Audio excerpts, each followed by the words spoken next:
तो दोस्तों, क्या आपने कभी ऐसा महसूस किया है कि जो आपने मेहनत की हो उस पर पूरी तरह से पानी फिर गया हो?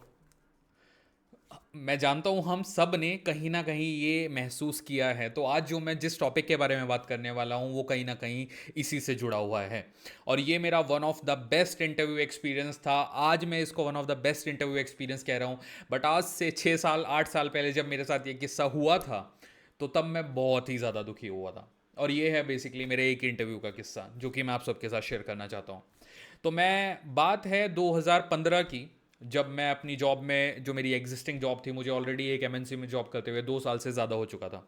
और मैं उस टाइम पे थोड़ा सा अपनी सैलरी से परेशान था, क्योंकि मैं देख रहा था आसपास के जो लोग हैं कूद कूद के अच्छे अच्छे पैकेज पे जा रहे थे। तो कहीं ना कहीं मेरे माइंड में एक खुद को लेके खलिश सी पैदा होने लगी थी कि यार तू उतना कर नहीं पा रहा है जितना तेरा पोटेंशियल है। तो आप सब स्विच करने का प्लान करते हैं, हम सभी लोग करते हैं, तो मैंने भी वही किया।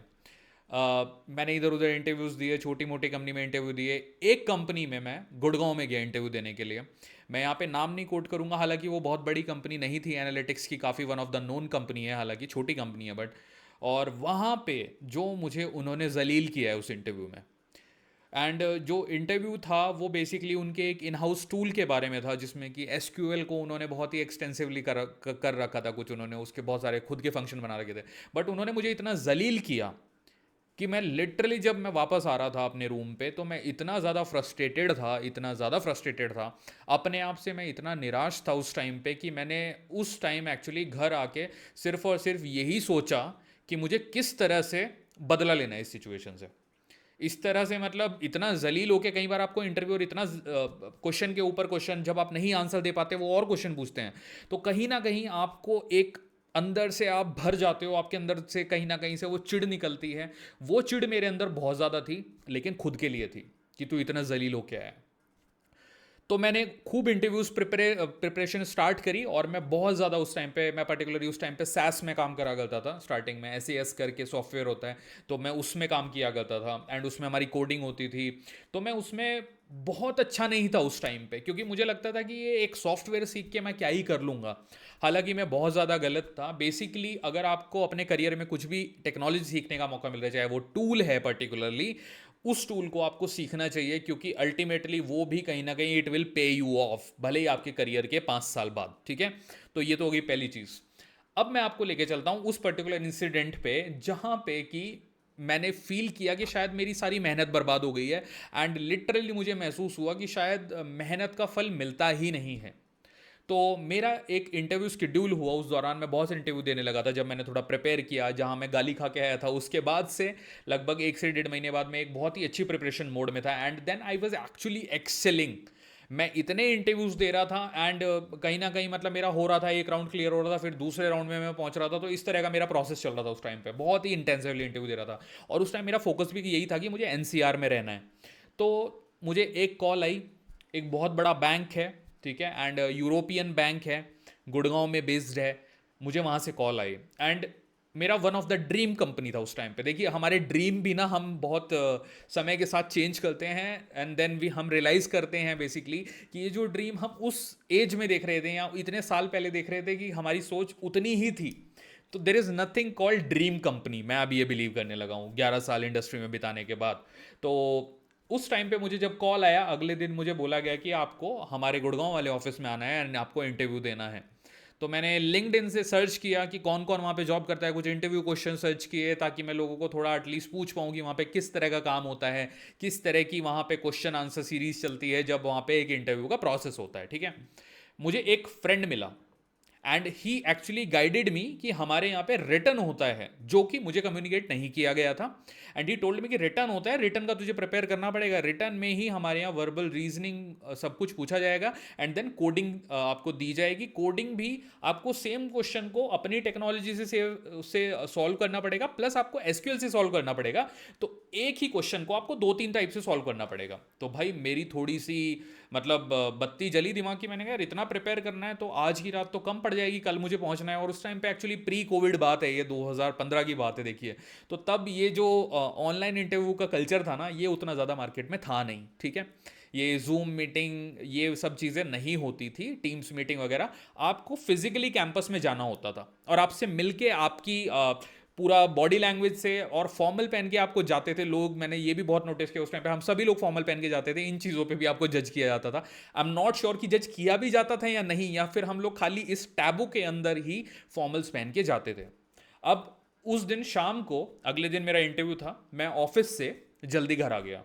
मेरा ऑफिस जनरली 9 बजे खत्म होता था रात को। उस दिन मैं रात को लेट से 8:30 बजे के आसपास, ऑफिस साढ़े 7 बजे सॉरी, ऑफिस से निकल गया अपनी बाइक लेके, एंड फुल्ली मोटिवेटेड, आज जाके पढ़ना है, सुबह इंटरव्यू है, क्रैक करके ही आना है, दैट्स इट। वो मोड था मेरा, क्योंकि बहुत बड़ा बैंक था, तो लग रहा था कि यार इसमें एक बार लाइफ सेट हो जानी है, इसमें अगर एक बार हम ज्वाइन कर लेंगे, तो ये थॉट था माइंड में।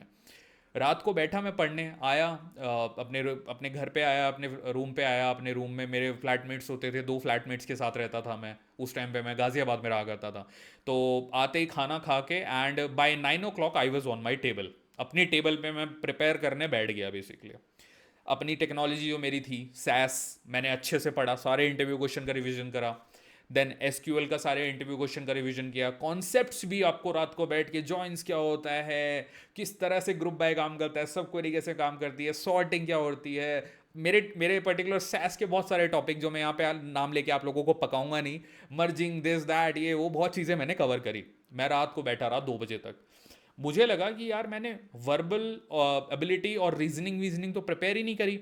रात को मैं कॉफ़ी बना के लाया 2 बजे अपने लिए कि आज पूरी रात पढ़ाई करेंगे, सुबह 9 बजे इंटरव्यू है। And I was not able to take that decision कि मुझे सोना चाहिए। इंटरव्यू से एक दिन पहले आपकी नींद पूरी होना बहुत ज़रूरी है, अदरवाइज जो आपका माइंड है ना, वो फंक्शन ही नहीं कर पाएगा। That's the biggest problem. उस टाइम पे नहीं सोच पा रहा था मैं वो चीज़ें। फोकस था, पढ़ाई पढ़ाई कर रहे हैं, बैठे हैं, लिख रहे हैं, प्रैक्टिस कर रहे हैं, दिस दैट सब चीज़ों में बिजी हैं। सुबह मैं लगभग 5:30-6 बजे तक कॉफ़ी के भरोसे बैठा रहा, और मैं प्रिपेयर कर रहा, लिख लिख के सॉल्व कर करके। अब देखा 9 बजे तो इंटरव्यू देने पहुंचना है, 6 बज रखे हैं। सोचा चलो 1 घंटे की नींद ले लेता हूँ। 1 घंटे की नींद मैंने ले भी ली, लेकिन उसके बाद जब मैं सो के उठा और मैं प्रिपेयर होना स्टार्ट किया कि एक बार रिवीजन करता हूँ, मेरी बॉडी ने सपोर्ट ही नहीं किया मुझे प्रॉपरली, क्योंकि मेरी नींद नहीं पूरी हो रखी थी। तो अब पहली बात तो ये, इसमें एक लर्निंग ये है कि जैसे मैंने आपको बोला, जब आपका अगले दिन का बहुत इंपॉर्टेंट इवेंट है, आपकी 6 से 8 घंटे की नींद पूरी होना बहुत ज़रूरी है। अगर आप खाली प्रिपरेशन मोड में रहोगे, आपका माइंड फंक्शन ही नहीं करेगा, ये फैक्ट बात है। नाउ नंबर 2, मुझे नोएडा से गुड़गांव ट्रैवल करना था, तो मैं 1.5 से 2 घंटा पहले निकल गया। 9 बजे मुझे पहुंचना था, 7:30 पौने 8 बजे के आसपास आई वॉज ऑन द वे कि चलिए अब गुड़गांव पहुंचेंगे। मेट्रो से गया मैं, मेट्रो में सोता सोता गया समवेयर, मतलब कॉफ़ी चाय के भरोसे मैं वहाँ पे पहुँचा। देन मैंने चाय वाय पी। 9, साढ़े 9, 10 बजे वो इंटरव्यू स्टार्ट हुआ। सबसे पहले रिटर्न दिया। मेरा माइंड फंक्शन ही नहीं कर पा रहा था, जबकि मैं इतना ज़्यादा प्रिपेयर किया हुआ था मैंने। और अगर मैंने एक नींद ले ली होती प्रॉपर, तो शायद मेरी जो आंखें हैं वो जो बंद होने लग रही थी धीरे धीरे, स्लो स्लो, वो भी ना होता, और मेरा माइंड भी फंक्शन करता। ऑल दो अगेन, हमें जब इंटरव्यू के लिए वो पूरा पर्चा दिया गया, तो हम उन्हें उसके आंसर्स लिखने स्टार्ट करें। मैं अपनी टेक्नोलॉजी में इजीली लिख गया, मुझे समझ में आया सिनेरियो, मैंने आपको कोड भी लिख के दे दिया, पेपर पे कोड लिखा, एसक्यूएल का कोड भी मैंने लिख दिया, मेरा आउटपुट भी आने लगा, मतलब आई वाज प्रीटी श्योर कि मेरा हो जाना है। लेकिन अगेन ये जो वर्बल एबिलिटी और रीजनिंग और पजल वाले क्वेश्चंस थे, उसमें मैं फंसने लगा, क्योंकि मेरी जो प्रिपरेशन थी वो सिर्फ एक रात की प्रिपरेशन थी, एंड अगेन मैंने नींद नहीं ली थी। नाउ कि ये जो प्रिपरेशन है, अगर ये प्रिपरेशन मैं उस टाइम पे पहले से कर रहा होता, तो शायद मैं इजीली क्रैक कर पाता। बट उस टाइम पे बिल्कुल भी प्रिडिक्टेबल नहीं था, क्योंकि जॉब डिस्क्रिप्शन में कंपनी कुछ भेजती ही नहीं है प्रॉपरली। आज भी अगर आपको जेडी कभी कॉल आता है, एचआर आपको कॉल करता है ना, उनको यही नहीं पता होता है कि क्या वो करेक्ट जेडी है जो वो आपको ईमेल के थ्रू भेज रहे हैं। जो जॉब डिस्क्रिप्शन आप लोगों को दिया जाता है वो ही क्लियर नहीं होता है। तो that was one of the missing point. अगर मुझे जेडी प्रॉपरली भेजा जाता, तो शायद मैंने वो प्रिपेयर किया होता। चलिए नेवरदलेस, मुझे लगा कोडिंग बेसिस पे क्लियर कर लेंगे, क्योंकि देखिए करानी तो कोडिंग है ना अल्टीमेटली, ये सब तो साइड आइटम है, ठीक है। Main cherry on the cake, cake तो आपका कोडिंग है, क्योंकि आपकी जॉब वो है। बट नेवरदलेस ऐसा मुझे लग रहा था। नाउ रिजल्ट आया, आई थिंक पोस्ट लंच हम लोगों का रिजल्ट आया। हम लोगों को वहाँ पे ब्रेकफास्ट वगैरह करवाया उन्होंने, एंड देन उन्होंने लंच के लिए जाने के लिए बोला। वो हमने खुद मैनेज किया, अपने फाइनेंस से करा सब कुछ। लंच के बाद जब रिजल्ट डिक्लेयर हुआ, फर्स्ट राउंड में उन्होंने ऑलमोस्ट 10 में से 7 लोगों को बाहर कर दिया। 3 लोग रुके, 3 में से एक मैं भी था। And I was literally shocked कि मतलब मुझे क्यों रोका होगा, क्योंकि मुझे तो खुद भरोसा नहीं था कि मेरा जो वर्बल रीजनिंग है वो तो पक्का गलत है। मुझे कोडिंग पे अपनी पूरा ट्रस्ट था। अब जब मुझे लगा कि शायद मैंने कुछ अच्छा किया होगा, फिर उन्होंने मार्क्स भी डिक्लेयर करे। तो मेरे मार्क्स 100 में से 43 थे। तो जो 3 लोग सिलेक्ट हुए थे बेसिकली वो 40 से ऊपर मार्क्स वाले लोग थे, बाकी लोग 40 भी नहीं ला पाए। तो चलिए मुझे एक सेटिस्फेक्शन मिला कि हाँ एटलीस्ट हम लोगों ने एक लेवल क्रॉस करा। सेकेंड राउंड के लिए हमें अंदर लेके गए एंड सेकेंड राउंड आपका टेक्निकल राउंड था।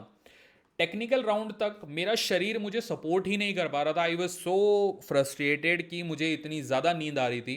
एंड आई थिंक उस वन ऑफ द रीज़न रहा कि मैं अपना बेस्ट परफॉर्म नहीं कर पाया, जबकि मैं उस टाइम पे बहुत ज़्यादा इंटरव्यू के फ्लो में था।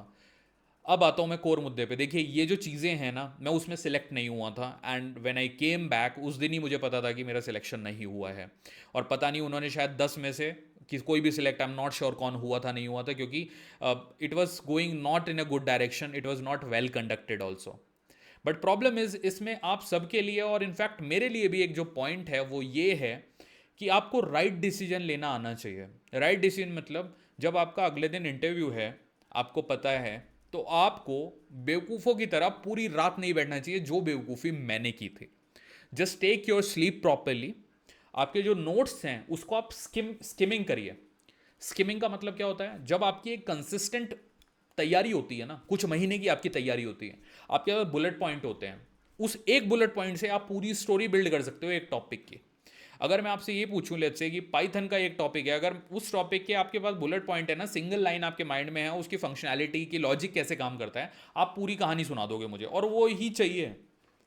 कोडिंग आप कर लोगे क्योंकि सिंटेक्सिस आपको क्लियर होने चाहिए, और अगर आपको लॉजिक है और सिंटेक्स आपके पास है तो आप कर ले जाओगे ना। उससे इंपॉर्टेंट ये था कि मुझे एक रात को प्रॉपरली सोना चाहिए था। एंड ऑफिस से जो मैंने जल्दी आके वो कॉफ़ी पी है, that was the most wrong thing I did. I will never say कि आप में से कोई भी इस तरह की चीज़ें करें, क्योंकि it will spoil your next day and ये आपके एक इंपॉर्टेंट इवेंट को भी खराब कर सकती है चीज़। हालांकि अब मैं ये नहीं मानता कि वो कंपनी ऐसी कंपनी थी कि जिसके लिए मुझे बहुत ज़्यादा सैड होना चाहिए, क्योंकि I have been through multiple companies now. But उस टाइम पे एक उस 2 साल एक्सपीरियंस बंदे के लिए जो कि जॉब को तड़प के ढूंढ रहा है, जिसको चाहिए कि मेरा पैकेज 3 से 7 हो जाए या 4 से 9 हो जाए, उसके लिए इट्स अ बिग डील। 3 दिन के लिए मूड खराब हो जाता है आपका एक छोटी सी मिस्टेक की वजह से, जबकि आपकी प्रिपरेशन पूरी सॉलिड है। तो आई वुड से कि इस तरह की चीज़ें हमें नहीं करनी चाहिए। दैट्स वाई मैंने ये इंसिडेंट भी आप लोगों से शेयर करा है। मेरा पर्सनल इंसिडेंट है जो मेरे खुद के साथ हुआ था, बट आई वांटेड कि आप लोगों को इस तरह के थॉट में हम सब फंसते हैं और हम लोग निराश भी होते हैं अगर हम रिजेक्ट होते हैं। निराश नहीं होना चाहिए, क्योंकि देर वुड बी समथिंग। देखिए सिंपल एक फंडा आप लोग याद रख सकते हो, हालांकि थोड़ी फिलोसफिकल बात है, बट मैं तो ऐप बोलूंगा आप लोगों को क्योंकि मैं इस फिलोसफी में बिलीव करता हूं। Some time you are not able to fulfil your decision. ठीक है, भगवान आपके डिसीजन को होने नहीं देता, क्योंकि उसे पता है कि आप गलत डिसीजन लेने वाले हो। एंड मे बी उसका जो डिसीजन है आप लोगों के लिए हो सकता है वो आपके डिसीजन से बेटर है, इसलिए आपको ये कंपनी कॉल नहीं कर रही है, या वो कंपनी का ऑफर लेटर नहीं आ रहा है, या फिर आपका कोई मनचाहा काम नहीं हो पा रहा है, क्योंकि फ्यूचर में हो सकता है उससे बेटर चीज़ आपके लिए रखी हुई है ऊपर वाले ने डिसाइड करके। क्योंकि आप अपना कैलिबर दिखाओगे and it will be given to you, simple. ठीक है, तो चलिए इस तरह के इंसिडेंट आप लोगों को के साथ मैं और भी शेयर करूंगा आने वाले टाइम में, बट ये एक पर्सनल मेरा इंसिडेंट है जो कि हमेशा मुझे याद आता है जब भी इंटरव्यूज़ की बात होती है, सिलेक्शन की बात होती है, तो आई वॉन्टेड कि मैं आप सभी लोगों से शेयर करूँ। So thank you everyone.